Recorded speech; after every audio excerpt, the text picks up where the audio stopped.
All right, so today, I called this thing CEOs without suits, but we both put on a jacket and both of us come from the suit business. This is Simon Berwin. Give you guys a little bit of background on Simon. Currently, Simon runs Simon Berwin Advisory. Before that, it was managing director of Berwin and Berwin. I'll explain that in a second. Simon will explain it. For those of you guys that know Baumler, Simon was the chairman of Baumler, and before that, I think you were a director for Moss Brothers, correct? Correct. And Simon, how many people did you employ at your career peak when you were still in the game full time? I think around 2008, 2010, we were at about 2,500. Those were very easy days now. At that time, we thought they were hard days, but compared with today, boy, do I realize they were easy days. You employed 2,000 plus people, 2,800 people. So 400. 2,400 people. That's a lot of people. So here's a question. So did you ever have to face, or when you did, what were some of the crises that you faced in that time? Well, I suppose there were two real things. One was in the 70s, we had something here called the miners' strike. And so we could only work 3 days a week. We could only have power 3 days a week. That was really strange, but nothing compared with this. And then in my career, I've had to close down 6 factories. The first one I closed down was the original family business. That was very, very hard. But again, nothing like this, because with all of those, you knew what you were doing. Unfortunately, you knew what you had to do. You knew the process. You knew when it would finish, and you knew when it would end. With here, this is all new territory and nobody knows anything. So it's very, very difficult. What about, so when you are having those hard conversations, or when the business needs to have those hard conversations, what were some of your guiding principles in terms of how to manage yourself and how to manage your team, or whoever was left off your team, moving forward? Some of the old basic principles of communication, and that was you had to sit across the table with people. You had to look them in the eye. You had to be honest with them. You had to make sure they understood what you had said. It was very, very difficult, but you had to do it because you can't run away. And one of the things I don't like about what I'm seeing in the UK at the moment is the number of leaders that are running away. They're getting other people to do their job. They're sending messages via company emails. They're not talking to people. Whatever you're doing to people, you must do your best to look after them and make them feel as good as they possibly can under the circumstances. So was everybody so you're going through a crisis situation, difficult conversations, was everybody you dealt with on the other side of the table reasonable? I think, there were some very hard ones. I had a very close team.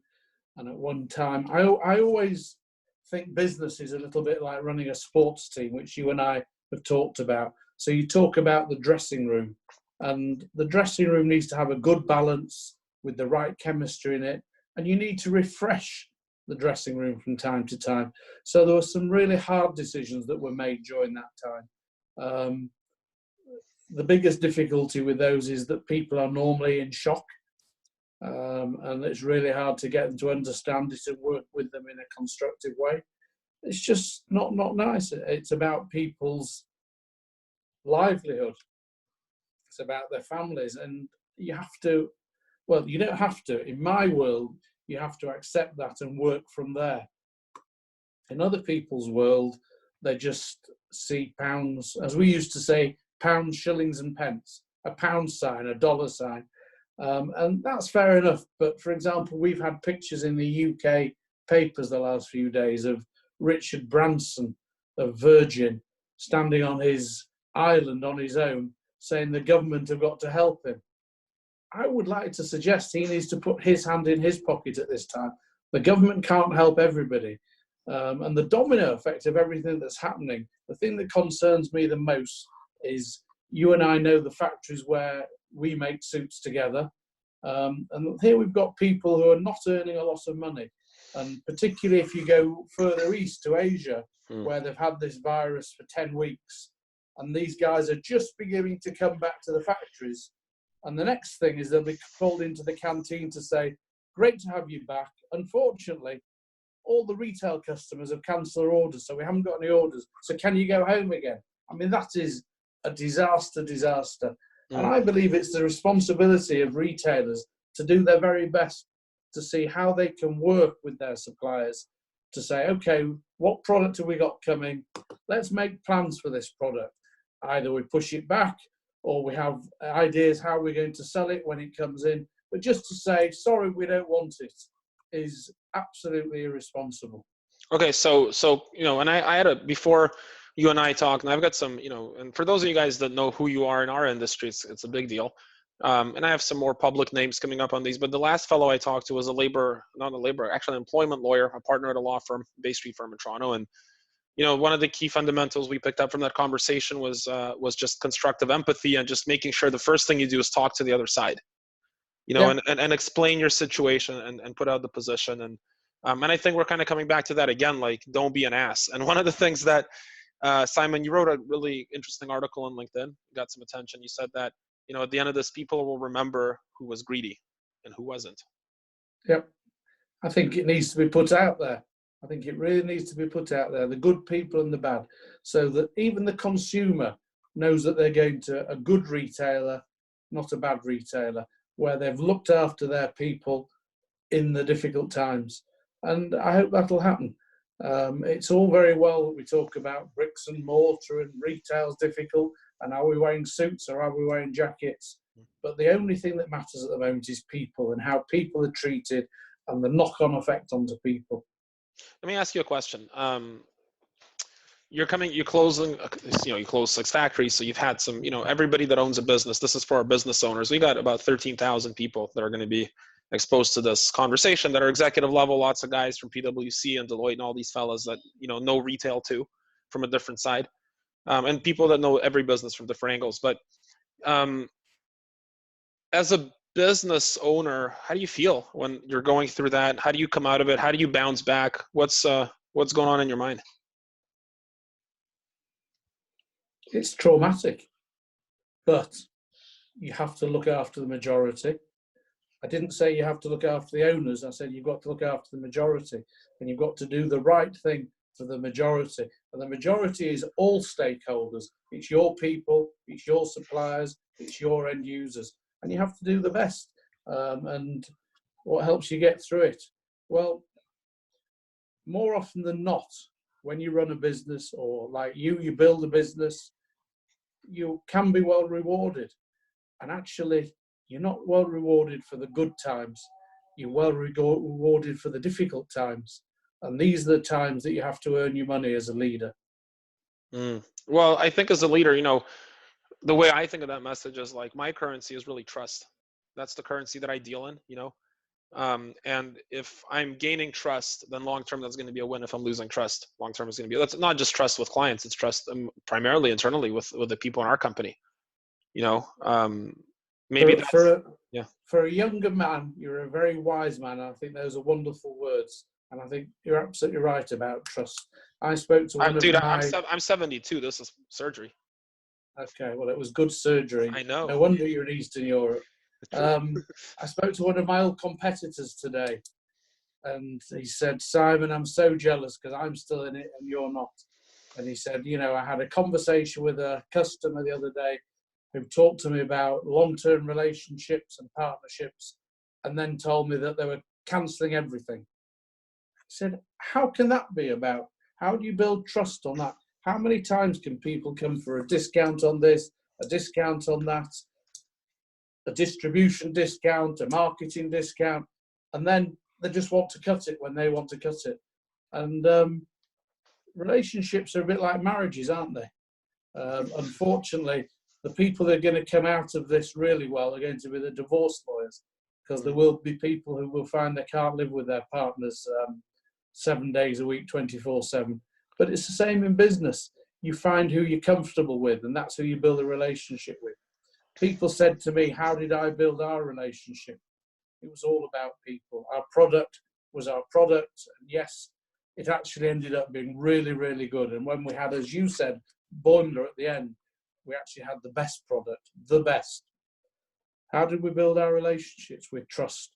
And how do you build trust? You build trust by being with people. At the moment, you and I can't be in the same room, but there'd be no finer time than now to have people in the same room talking to each other, looking at them eye to eye.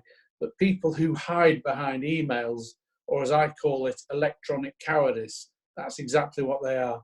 So trust is a most important thing. And maybe it's drifted a little bit in business, but let's be honest, at the end of this, there will be big changes in the world. And just maybe one of the words that will come back strongly will be trust. And I really do hope so. I place a very big premium when I picked up our supplier, who, of course you're chairing that company now. And I sent a very clear message. I was like, we could get this piece over here, this piece over there, that piece, and we can kind of conglomerate it all under our umbrella. But I want everything to come from one place. And the reason is, I want to be your best client, because I know that as your best client, what kind of service I'm going to get. And I know as your best client, what kind of service our clients will get. That was important for me. I said, I want to be your best client. And as we've brought on, different layers of leadership, and as our company has grown, I've had a lot of people, truth be told and transparency, that have questioned that relationship, because they go, hey, we can save 3% by switching the supplier just on that. And I said, no. And why not? Because I trust these guys, and they do what they say they're going to do. They're going to follow through. They're going to deliver. And they've treated me really, really well in the good times and the bad. And to me, that's worth more than the 3% I can save for the next 2 months. Taking that longer position instead of that sort of short-term greedy position has been profoundly beneficial for our business. And when I have not made the decision, in my life at least, when I have not made the decision for, as you would say, what I want the deepest versus what I want the strongest, you want to go with the deepest, and I've paid the price every time I haven't. So I've just learned to navigate that same path. Is just, look, I trust people, and even entering a relationship. I mean, you've seen this with suppliers. There's so much contract talk, and there's so much hammering out all this BS. And the thing is, at the end of the day, if anything ever comes back to the contract, the problem isn't the contract. It's like everything else has failed so significantly to go to that level.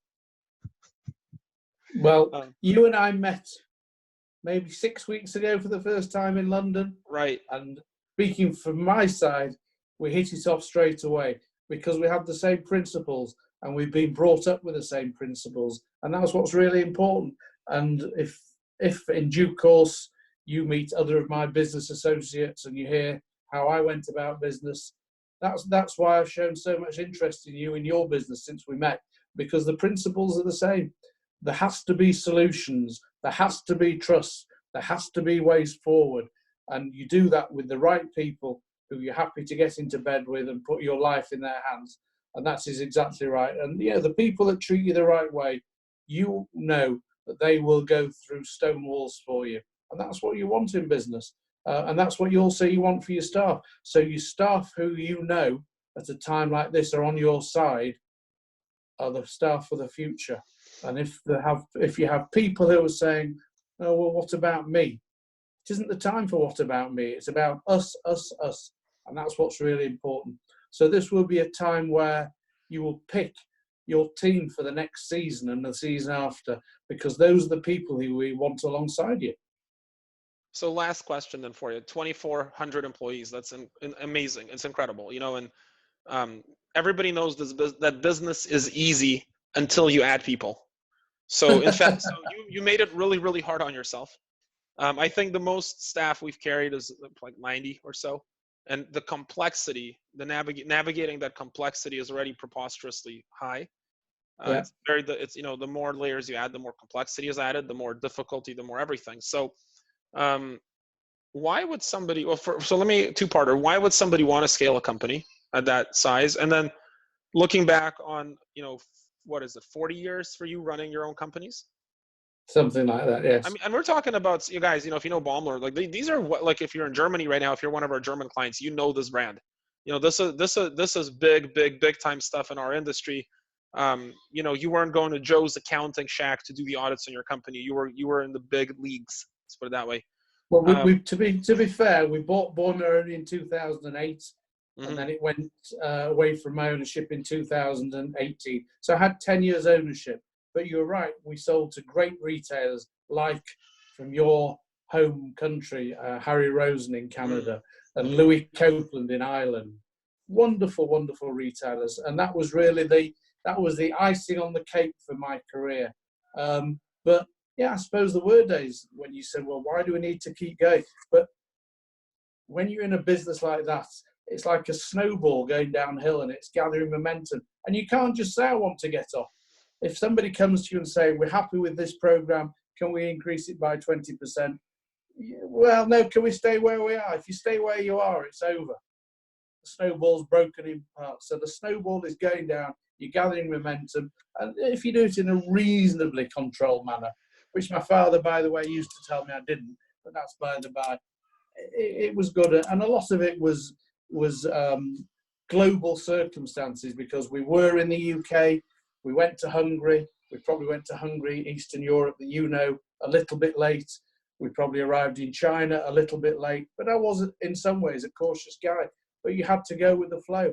I never ever thought I'd hear the words, China is too expensive. But that's what's happened in the world. It's staggering, the pace of change. What would you tell young CEOs, young founders of companies? I mean, entrepreneurship's a hot thing right now. Everybody thinks it's sexy until they get into it. But what would you say to those young, wise people? Business is a hobby. So try and do it with a smile on your face and don't only think about yourself. I have had the most wonderful, wonderful career so far. I'm now in chapter 2. And the only reason I've got to chapter 2 is that during chapter 1, as much as I could, I built relationships. And my address book and my connections have been fantastic for me. And actually, it was when I had Boimler for 10 years that made it into a global connection. And I'm not two-faced with my relationships. If I have a relationship with somebody, I have a relationship. And whether they're spending 6 million with me or they haven't spent with me for 3 years, I don't think it matters. On Sunday, I rang a fellow who used to sell us fabric, and he retired 15 years ago. But I still ring him to see how he is and talk about the industry. Up until 2 years ago, my wife sometimes questioned why I spent my Sunday evenings on the phone. But the fact that there's been a chapter 2 and these people have approached me and given me an opportunity to help them, that's not why I was on the phone, but that's been my payback.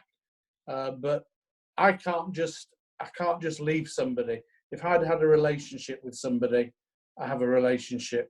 And just because they're no longer, I remember there's a wonderful, wonderful guy, and maybe somebody listening to this will remember, one of the most famous suit buyers in the UK was a fellow called Ralph Lashbrook. And he's now passed away. But when he retired, I stayed in touch with him. I probably only rang him twice a year. But when I rang him, his voice lit up. And it was the most wonderful thing. And it was sad one day when I rang and I was told that he'd passed away. But I learned so much from him as a guy in my 20s and 30s. And when he retired, I didn't want to lose that connection. And that isn't bullshit. That is genuine. And if you can have that in you, it'll work for you. It'll never work against you. You know the story about, remember the people on the way up. Mm-hmm. You lead them down. Yeah. On the way down. And by God, there's some stories in this country, in our industry, of people who were clever, arrogant, greedy, and they're now struggling. And not too many people want to pick up the phone to them. And that's a great, great lesson. Well, I appreciate your time, Simon. I think that's really cool. And I think there's a lot of folks that are listening to this that are substantially wiser and more experienced than me. And, not to make it a moot point, for me, it's quite fascinating because I think that there's, owners that are going to be listening to this, business executives. And I think a lot of times we tune into these kind of conversations wanting to find the secret, or the shortcut. And there is no secret and there's no shortcut. It just once again comes back to, who you are at your core, what you stand for, what principles truly guide you, not the ones that you advertise. There's a big difference. And today it's so easy to advertise what you're not with social media. But you are what you are. And I think the simplicity of that message is sometimes lost, but I appreciate that. And I appreciate you sharing that. And guys, I'm going to tag Simon on this. Also reach out to him over LinkedIn. If you've grown a business and employed 2,400 people, probably you made a couple of good decisions along the way too. So I appreciate that, and peace out. Nice to be with you.